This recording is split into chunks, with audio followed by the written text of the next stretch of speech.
back again, riding dirty raw. And you know we always bringing it to you raw. All right, man. I got the pleasure today. We got my man Bird Gotti. What's going on, my G? What's up? What up? What up, V? Man, maintaining. All right, so look, man. I definitely want to get into this Bird Gotti story. Where you came from, where you been, where you going. But before we even get into that, man, thank you for hanging out with me. Nah, I appreciate you. It's an honor to even be with you. All right. So, man, let's start off by you telling the world a little bit about Bird Gotti, where you from, and what made you decide to even jump in the game. I'm originally from Miami, Florida, but I was raised in Griffin, Georgia, Fairmont to be exact. You know what I'm saying? What really made me pick up the pen and paper to start writing, I just really wanted to give a voice for my neighborhood, be honest with you. But outside of that, I started out drawing. Like, I was already an artist anyway. Like, I used to draw when I was little. So I was already into artistic. So I just turned the art into from pen and paper to musically. That's all, you know what I'm saying? Like, I went from painting a picture with pencil and paper to painting it verbally. You know what I'm saying? Like, but now we're really just trying to be a voice for my hood. That's all. And it went from getting their approval to, man, you need to take it serious. So where we at now? Taking it serious. All right, what made the move?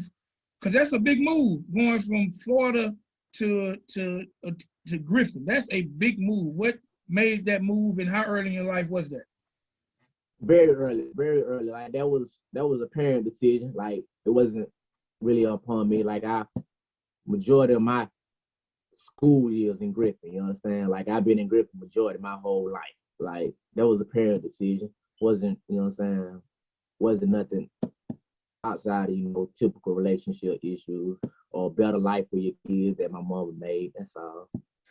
Okay, now moving to Griffin at a young age, like in Fairmont to be exact. Like, what was the childhood life of Bird Gotti like, and what was the acceptance like of the people in your neighborhood once you got there? My neighborhood, man, it's more family oriented. Like, it's love. Like, we brothers over that way, brothers and sisters. You know what I'm saying? So it was like more like me found an extended family when I moved over there. Like, typical, you know, ghetto stuff. You know, you got the typical crime. You understand? The drug dealing, the robbery. You understand? That's the normal project lifestyle. You understand? I think that's pretty much everywhere in the ghetto. You understand? But, like, we played ball here, like, in my neighborhood. Like, basketball was our thing. You know what I'm saying? We had a gym located right there in the center of our hood. You know what I'm saying? So that's something that we did, like, on the regular, outside of the normal bad kid stuff. You know what I'm saying? You know, we dip and dab inside the hustle. You know what I'm saying? You know, the street mentality that we pick up just being in the hood. You know what I'm saying? You know, we tried all that out. You know what I'm saying? But with me having the opportunity to come back and forth from Griffin to Miami, I saw bigger and better than, like, the typical guy in my neighborhood. You know what I'm saying? So the things that I was fascinated with, like, some of the things they ain't never seen. You know what I'm saying? And I kind of watch my brothers. Like, I'm the youngest out of four. You know what I'm saying? And I kind of watch my brothers on downfall and use it like a study guide in life. You know what I'm saying? Like, his errors, I made sure I didn't want to make them. You know what I'm saying? So I picked up a legal hustle, I would say. You know what I'm saying? Same street mentality, just a legal hustle. I went from, you know what I'm saying, doing this and that to moving easy. You know what I'm saying? Right. Now, you know what I was about to ask you, like, what influenced you at a young age to not get caught up? Like, we all get caught up in, you know, street stuff growing up in a community of people underprivileged, even myself. We all get caught up, but what kept, you just said you use your brother as a roadmap, but what kept your head above water and then never let you get too deep to whether you lost your life or lost your freedom? I witnessed a real experience, you know what I'm saying, like that kind of caused me my freedom. For I probably wouldn't be here to tell you this story, you know what I'm saying? And, like, speaking of like my brother, like he kind of stood in for that situation, you know what I'm saying? To where I'm able to here to talk to you now. You know what I'm saying? Right. Like, so that was a big like, nah, this ain't the route to go right here. You understand? So like I took your word on it, you know what I'm saying? I changed all the way to totally 360. You know what I'm saying? It was like the music where you need to be focused on. So the music what I started focusing on. All right, now I know, man, you've been putting in work for years. You initially started out, you were in a group, the Fairmont Boys. So It's at what point did you go from jotting the music, jotting stuff from being an artist to writing lyrics to being part of a group and recording? Like, what was that process like? it actually started out like before the Fairmont Boys that you know of. You know what I'm saying? It actually started out with me and my partner Tony Hawk. You know what I'm saying? Like we was like the original rappers like of our age inside our neighborhood. Like me and him started rapping first. You know what I'm saying? Just like on some neighborhood hero type. You know what I'm saying? So, but eventually he kind of, I don't know, he kind of lost the taste for it. So he stopped kind of rapping a little bit. So Shout Santana that you know of, Smoke the Dunn that originally formed the Fairmont Boy that you speaking of. You know what I'm saying? They was up under us, but they was rapping too. So we just put it all together, you know what I'm saying, like for the neighborhood, like, you know what I'm saying, which we all with individual solo acts anyway, but we just did the group thing to help, you know what I'm saying, bring the hood closer. All right, how many projects y'all released? You Shout and Black. One. We got one. Welcome to Fairmont, Atlanta. You know what I'm saying? I don't think we made it to the second project, but we got like, we on each other albums, like all the way up to now. You know what I'm saying? Like, but we only did one collective together. Welcome to Fairmont, Atlanta. How did the neighborhood receive that project? Like, how did the people? Because I know a lot of times when you're in a small town and we talk about doing things, but it's only when the people can see it and touch it that they believe it. Because we all have dreams. Like, how did the neighborhood receive? Because I remember when y'all dropped that project, but how did the neighborhood and the people of the city receive the project and look at you guys? It actually was, be honest with you, the biggest motivation to us, you know what I'm saying, like in the neighborhood that made us feel like that we could actually do this, you know what I'm saying, because of the receiving that we were getting, like we went from doing shows every weekend to, you know what I'm saying, our videos doing at the time 5,000 a week views on YouTube, you know what I'm saying, this is like before rapping was really cool, like this wasn't, like now it's like everybody named mama rap, you know what I'm saying, but like it was at a time when you had to be really rapping, somebody listened to you. You know what I'm saying? So it was actually, you know what I'm saying, extra motivation for the hood, like to really make her turn up.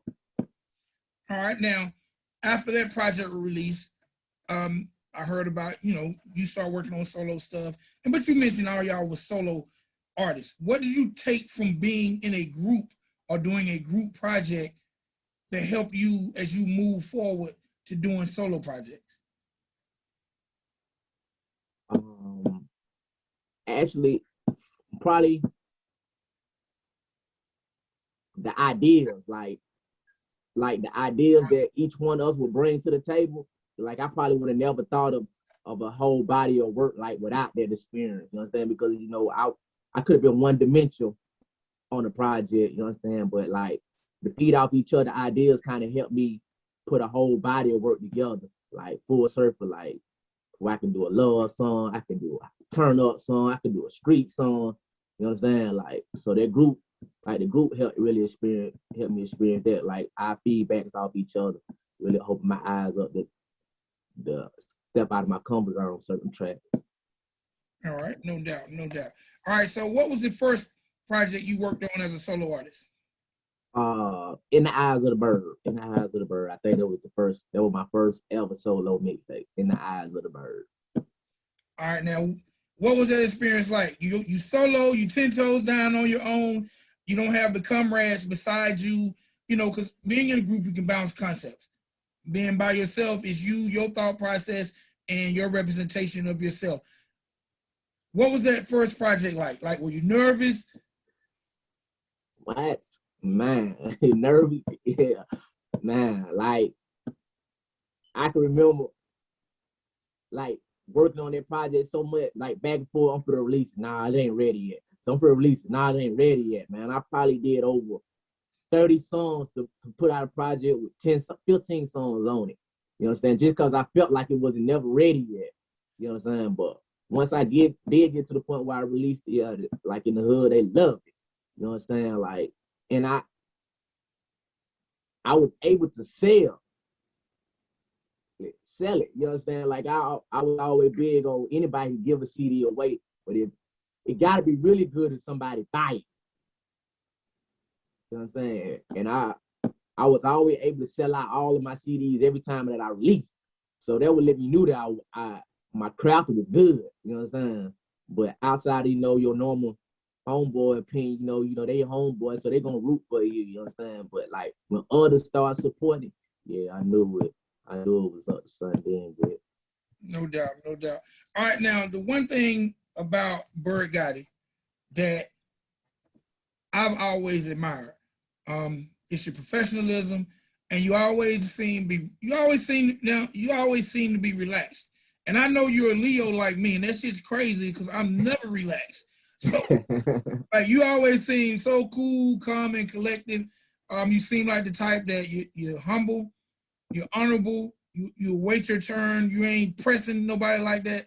Like, where did that relaxed, humble Bird Gotti come from? Especially since I know that you're a Leo, and Leos, we're generally off the chain. Like, how are you so calm? I think it started from childhood. I'm like last out of four. So it was like I was like always waiting on my turn. You know what I'm saying? So it was I think that's where it initially generated from, like me just waiting on my turn, like you know what I'm saying, you the last. So you know what I'm saying, like you always gonna get, you know what I'm saying, the last choice. You know what I'm saying? So I was always observing, like more than anything. Like when I look like I'm humble or just chilling, I'm probably observing more than anything. You understand? Like I don't really like to talk too much if I'm not really comfortable with you. You understand? I'm observing. I think that's where it comes from. All right, now also, and I always say it whenever I interview Bird Gotti, I'm going to mention this because I need to see more artists doing this. Um, you're humble, you're quiet, you wait your turn, but you're also a fun guy because, dude, you have some of the most entertaining videos, whether it's on TikTok, Instagram, when it involves your kids, especially your daughter. Um, First of all, talk a little bit about fatherhood and how fatherhood changed your life as a man and as an artist, and talk about like the relationship with your kids, especially as you pursue this industry. My fatherhood changed like my life entirely. Like I don't think I started really living until I had kids. Like I looked at life totally different after that. Like every decision that I made was based off them. Like from the day that I hold my daughter in my arms, like my life completely changed. And like musically running my family. Like my mother no sung gospel on my mama's side, and my daddy no sung gospel on their side. So like I think musically just a genetic thing with me too, because I like now that my daughter to the age, she actually walk around, well, my daughter and son actually walk around writing rap now. You know what I'm saying? This at 6 and 7 years old, you know what I'm saying? She'll come in and say, Daddy, listen to my rap. You understand? Like, and it's man, parenthood is everything, man. Like, I wouldn't give it up for nothing. All right, now I know there are a lot of videos floating around of your daughter writing raps and you got them online. Like, what puts number one you in that comfort zone and her in the comfort zone to say, hey, you know what, we're gonna put this out and let the people see it because you're actually developing a little star. Yeah.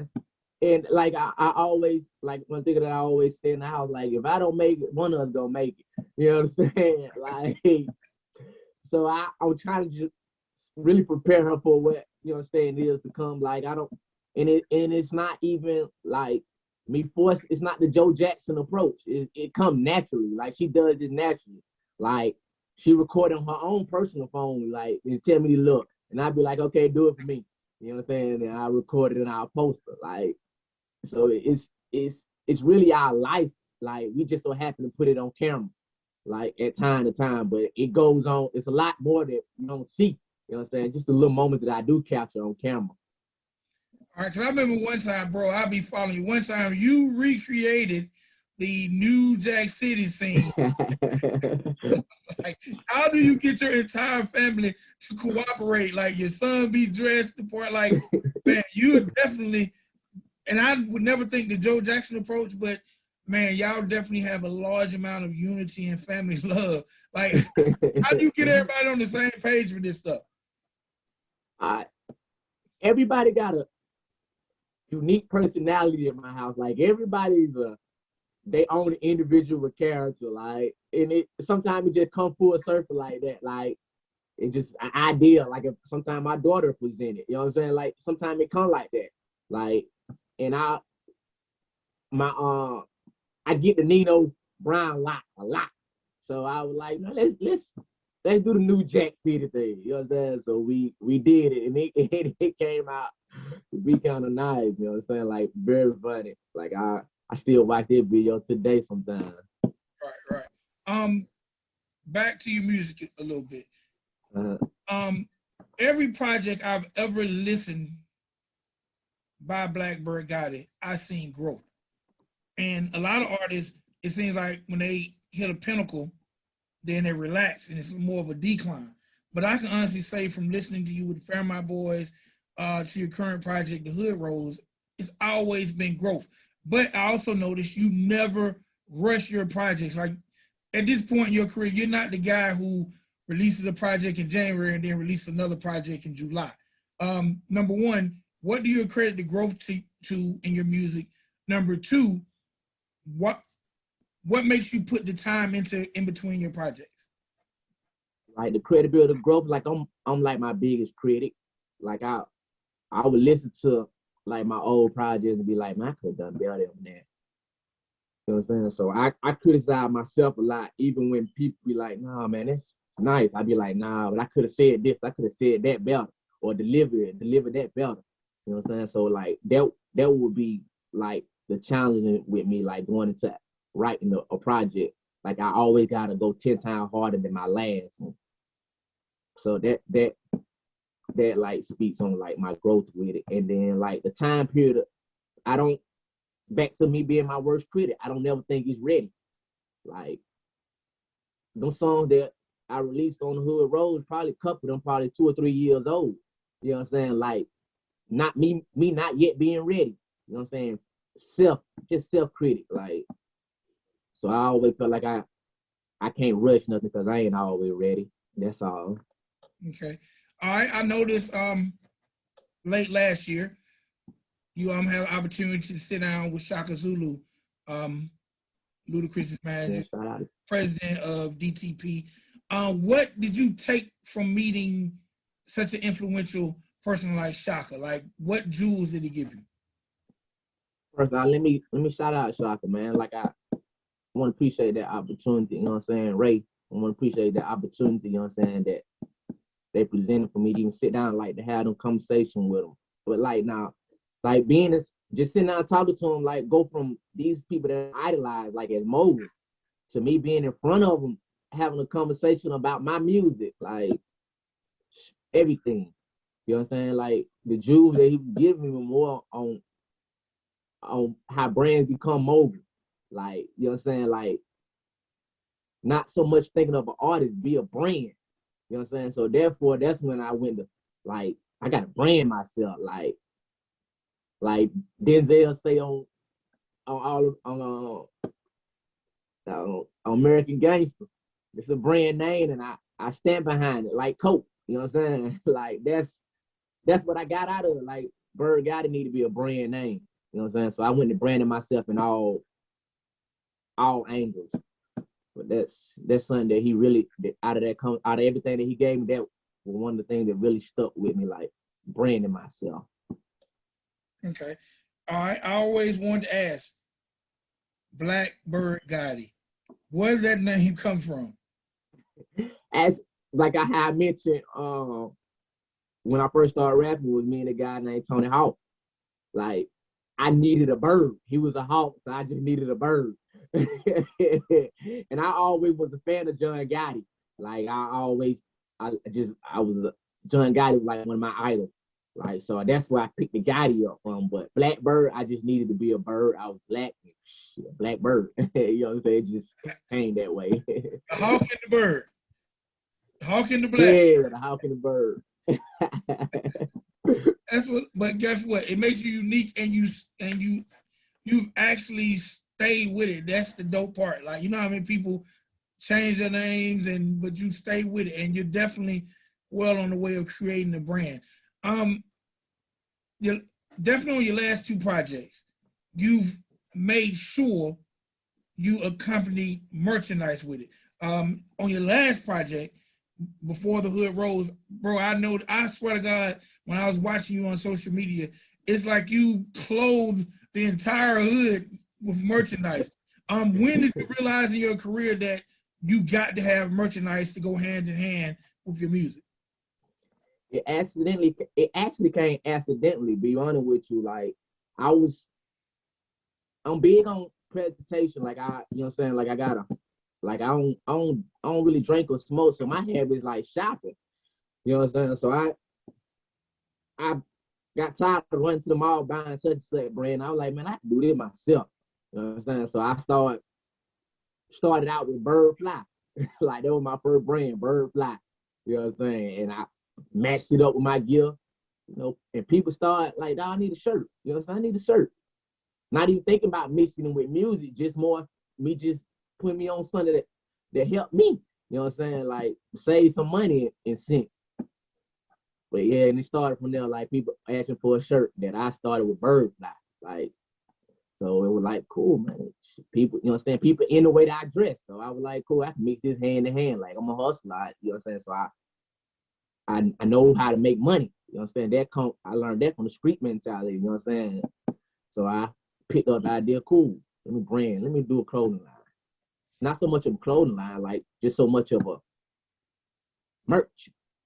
Right. So I started mixing it with my projects, like my lab on the last project, the mobbing gear. Like it went with my single mob. So Ski Man, Qued Jones, Chapo actually created the design for me for that Pacific. We put it out, and the people loved it. Like man, ever since then, like I've been seeing ski masks everywhere on clothing. You know what I'm saying? Before then, it wasn't going on like that. You know what I'm saying? But ski masks on everybody's shirt now. Like from the major brand to the local brand, like ski mask just became a thing. You know what I'm saying?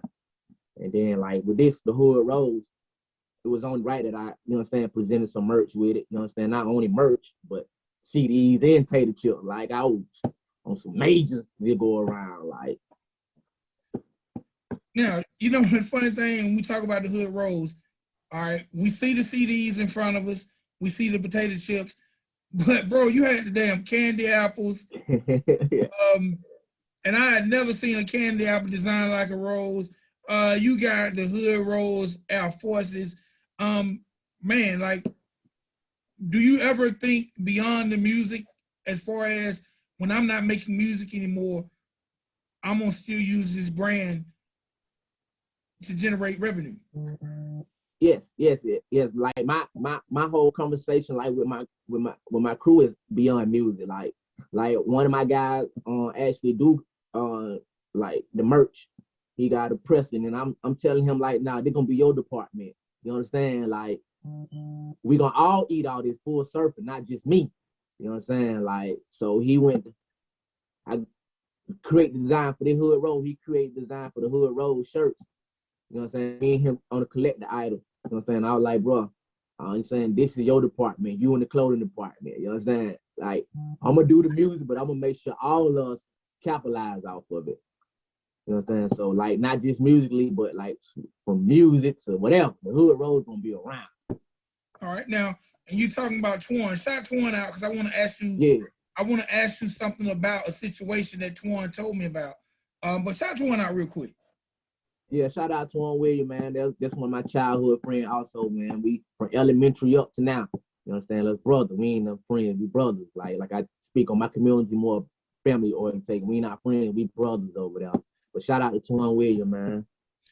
All right, now, so around the holidays, I know you, Twan, and other gentlemen, but I definitely know it was you and Twan and others. Man, y'all decided to, in the middle of the pandemic, in the middle of the coronavirus, y'all decided to band together as brothers. And like I said, I'm shouting out you and Twan, but I know there were other people involved to give out toys to the children. What brought that about, and why was that so important to you? And it was a situation that happened that Twan told me about that I'm gonna ask you about after that.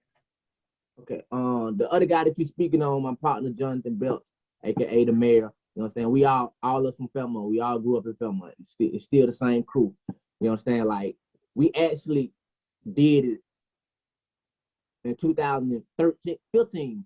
The first giveaway I ever done was 2015. Me and Jonathan Belts and the crew, you know what I'm saying? Same crew, same hoods. Everybody collected items, put everything together, and we gave out back to school stuff in the neighborhood. You know what I'm saying? Like that actually started. And then from then on, we do certain things in our neighborhood. Like we'll buy the ice cream truck for the kids.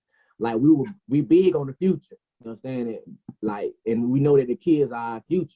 You know what I'm saying? So, but this time around, like I knew that not only my hood was suffering, but the city alone was suffering. You know what I'm saying? And like for me to be a rapper from Griffin and to represent Griffin, not just Fairmont, I felt like this time we had to come outside of the hood and do it in an area where it's give everybody even ground to pull up. You know what I'm saying? So, you know what I'm saying? And we knew that families, you know what I'm saying, everybody took an L this year. So the look that we could give was gonna be a blessing to them. You know what I'm saying? So we put our thoughts together and like came up with the idea to, man, let's bless the city. You know what I'm saying? Not only just our city, we actually went to other cities around us. You know what I'm saying? But yeah, as a collective whole, you know what I'm saying? We done that as a whole. Not that wasn't no individual act. You know what I'm saying? Like I know sometimes I get credit for it, but it was actually everybody as a whole did that. Okay. Now, I was talking to Twan, and Twan told me it was a situation to where a gentleman pulled up. I guess he wasn't able to get what he wanted because he didn't have a child and threatened you guys. Were you there for that? Yeah, I was there. Like, it was talk a little bit about that, man. Like, people crazy as hell. They want. Yeah, man. Like the idea, like the way we presented, like the kid had to be in the car. Like, if your child was in the car, they can get whatever they saw. You know what I'm saying? Like, and this actually individual that he's speaking on pulled up without a child in the car. And so happened to be a Caucasian. So he felt like us telling him no at the time, we were being racist. I'm like, man, it's multiple races just came through here. You know what I'm saying? Like, so being racist was definitely not our agenda out there. It was definitely not just for African Americans, for everybody. You know what I'm saying? But he felt like we was being racist by telling him no. But we actually told not just him, multiple people no. You know what I'm saying? But he took it to extra beyond himself, like to be extra aggressive about it. You know what I'm saying? Yeah. So I don't really want to shine no light on that certain individual, you know what I'm saying? But yeah, we had a little altercation out there, but it was nothing to speak on outside of the million kids that we put smiles on their face. And I just wanted to mention that because that just shows, and that's for anybody who watches this video, even in the midst of you doing good, man, the devil is always at work. And there's always people, the devil is always trying to trick you out of your life or your freedom. Because that situation could have cost somebody the life or their freedom about a damn toy. Yeah. Like, yeah. And but like it's a lot of kind of backlash we spoke on that. Like, even like I had to explain to certain individuals inside the, you know what I'm saying, that like that we didn't do it inside the hood. You know what I'm saying? This time it kind of felt like we was not thinking about the hood. You know what I'm saying? Like, but like you know what I'm saying, we explained to them that now it was so much bigger than outside of our hood that's go around. You know what I'm saying? Like, we wanted to bless everybody. You know what I'm saying? And certain people feel like, you know what I'm saying, you gotta do it in the hood. to be hood, you know what I'm saying? But nah, I think I'm trying to represent a voice for Griffin as a whole, you know what I'm saying? But don't get it miscrewed on Fairmont to the heart, you know what I'm saying? And it definitely about Fairmont, but for a voice, I'm trying to represent Griffin for a whole, you know what I'm saying? So I felt like it was best to bless Griffin as a whole. All right, couple more questions.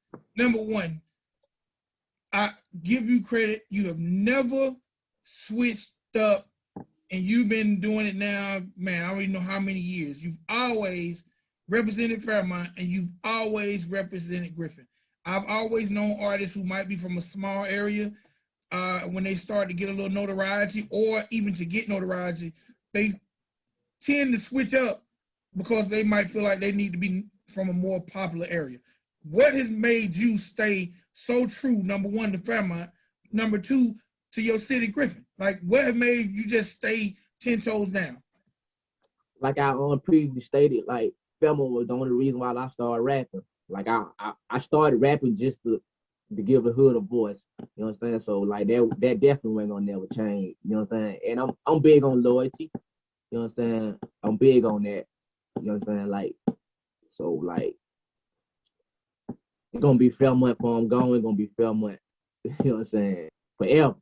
I'm gonna be in heaven screaming Fairmont. You understand? Right. It's just like that. All right. I want to close out by talking about the Hood Rose. How much does this project mean to you? Man, this project, everything to me, man. Like, it was like my first project that I entitled an album. You know what I'm saying? So it meant everything to me. Like, from the beat selection to the things I talked about on it, to like even to the skits on there, everything meant describe me as a, not just me, describe my neighborhood as a whole. All right, man. You have To Live and Die in Griffin, which is a perfect homage to the city of Griffin, Georgia. It was like it's almost like a pop remake. When I listen to that song, man, it just makes me think of a lot of things that occur in my life in the city that's older than you, but it still makes me think of the city and the love of the city, Griffin. Man, what was it like recording a song like that probably should be around from now to the end of time?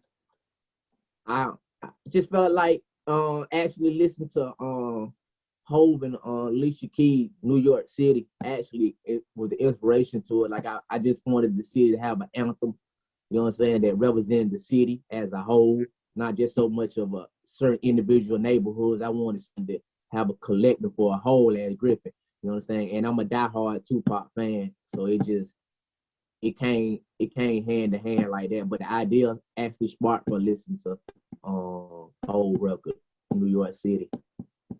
All right. Who's singing on that record? Amanda. Shout out to Amanda. You know what I'm saying? Amanda Yarborough. Yeah, she blessed me on that one. Okay. All right. And I know I've told you this offline, but if I had a trophy, I ain't got a goddamn trophy. If I had a trophy, I definitely would give you a trophy for being see, it's so many terms now, drip, swag. For my era, it's got this called best dressed. You are definitely like the best dressed independent rapper I've seen. Where do you get your sense of style from? I actually owe the credit to my stepfather, rest his soul, Jimmy Lee Phillips. He was big on fashion, man. Like I used to watch him put his clothes together, like everything had to match from head to toe. You understand? And to watch him present himself made me feel like, yeah, presentation and everything. Little things he used to tell me, like, if you present yourself right, a person will never know you broke. You understand? So that's why I was big on like presenting myself right. Like, cause even when I'm down bad, it's gonna be hard for you to tell. Yeah, you know what? Your stepdad must have went to school with my mom, because I don't present myself as well as Bird Gotti, but I would like to think that there are not too many people that can say they seen me looking like I was down bad. Yes, sir. But yeah, presentation is everything, man. My mom always taught me, no matter what positioning you're in, you don't have to. If you broke, you ain't got to look broke. Yes, sir. You know, and somebody is willing to hire you if you look the part as opposed to looking broke. Like nobody wants to hire you when you look bummy. So, you know, nobody don't. Ain't no artist gonna want no feature with you when you look broke. That's true. That comes with everything. Like I be telling certain artists, like the presentation, everything gonna be hard for somebody to buy your CD if you look bummy. You understand? Like you look like you need it too bad. You understand? But people still, I don't know why it's like that, but people support more of people who they don't need it than the people that really do need it. You understand? So you got to play a tricky game with when it comes with your music. Like you got to look like you are already there to get the support. And it's like, I guess, like being a real estate agent. If you go to buy a house and you show up and that son bitch got on cutout shorts and a tank top, your opinion of that fucking house just changed, even though that son bitch selling ain't got nothing to do with the house. Your opinion changes based on the presentation of the person that presented. And again, that's why I always say, bro, the way you present what you do, hey man, I always feel like in this music is competitive, but sometimes people should look at people and emulate it. Because to me, we have a city, and I keep saying we because a lot of people don't even know I'm from Griffin. We have a city of talented people. And I always feel like, man, I feel like our whole city needs to somehow, some way, not look like Bird Gotti, but understand how to present their packaging in that on that level that you do, and then we might win more because you present yours like your own.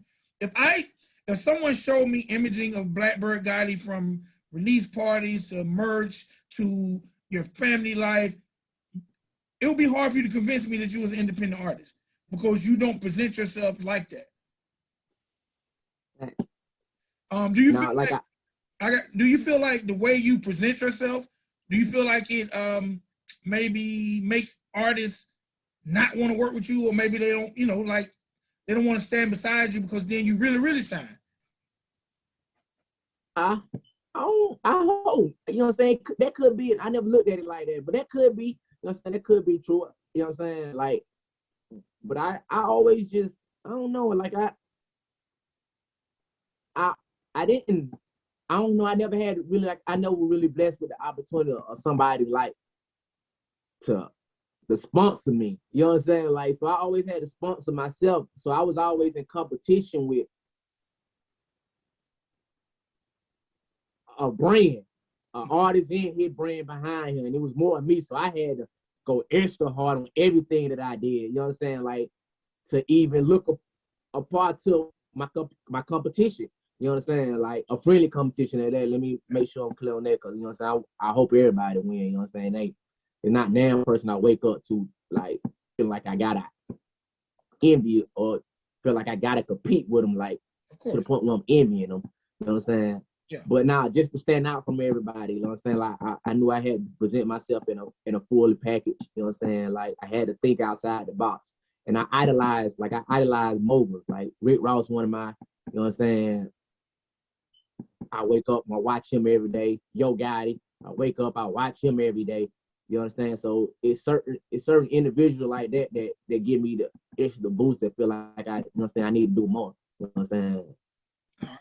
All right. As it's funny, I keep saying we're gonna close it out.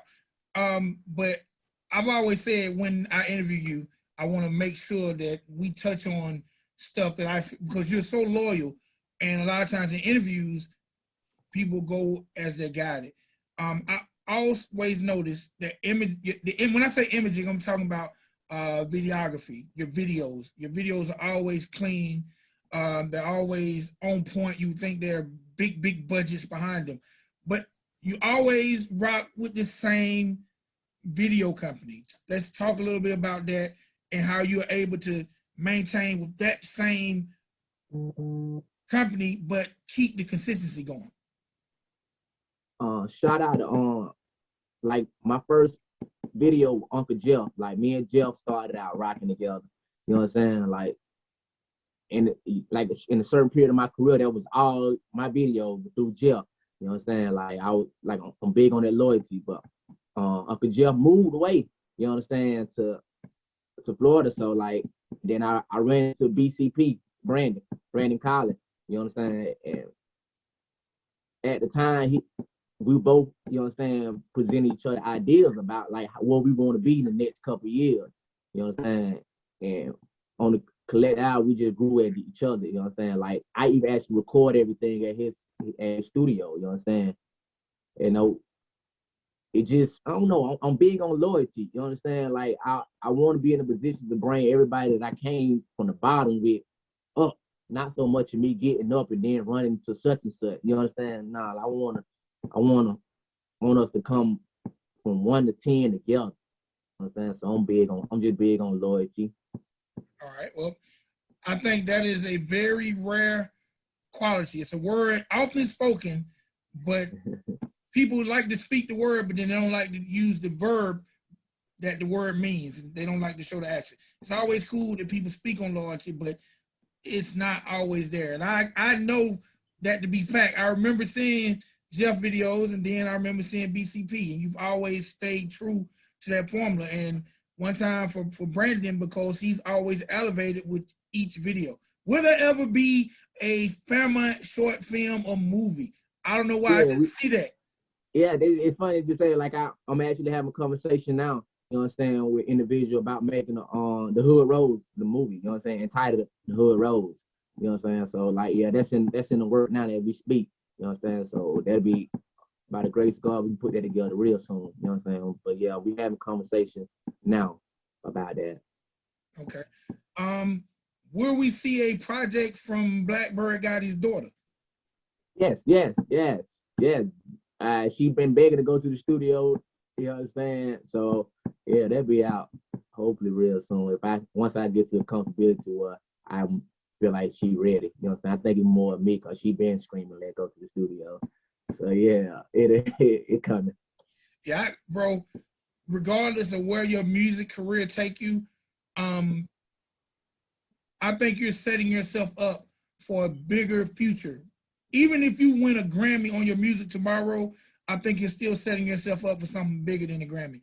And I will always commend you and give you my support because, bro, I've watched you come from the ground to where you are now. And, bro, you will always get my support because I just believe in what you do. It's love, you know what I'm saying? Like, and I want to give your roses too, man. Like, I don't think you get the credit that you deserve around, like, in the city conversation either. You know what I'm saying? Like, for everything that y'all done, like, I'm a student of the game, so I know my history. You know what I'm saying? So I want to thank you. You know what I'm saying? And the others that were, you know what I'm saying, that helped put Griffin on the platform alone. You know what I'm saying? The brain light to Griffin. You know what I'm saying? So like, it's an honor to have this conversation with you and listen to you say the things you say to me about me. You know what I'm saying? That let me know that I ain't, you know, I'm on the right path. Yeah, it's definitely being noticed. Real quick, man, anybody you want to shout out before we get up out of here? I just really want to shout out Griffin as a whole, man. Fairmont, you know what I'm saying, as a whole. You know what I'm saying? Any and everybody that supported me from day one, even the one that jumped on it day two. You know what I'm saying? I appreciate the support and love, and I want to thank everybody that downloaded the Hood Rose. And if you haven't yet, go get it. Shout out to everybody about the merch. If you haven't yet, come get it. You know what I'm saying? I got merch. You know what I'm saying? So, like, I just want to shout out to all my supporters. And I want to first, I can't leave without saying, I don't know why I did, but thank the grace of God, you know what I'm saying, for the opportunity to create me with this talent. You know what I'm saying? All right. Appreciate it, man. I appreciate you, man.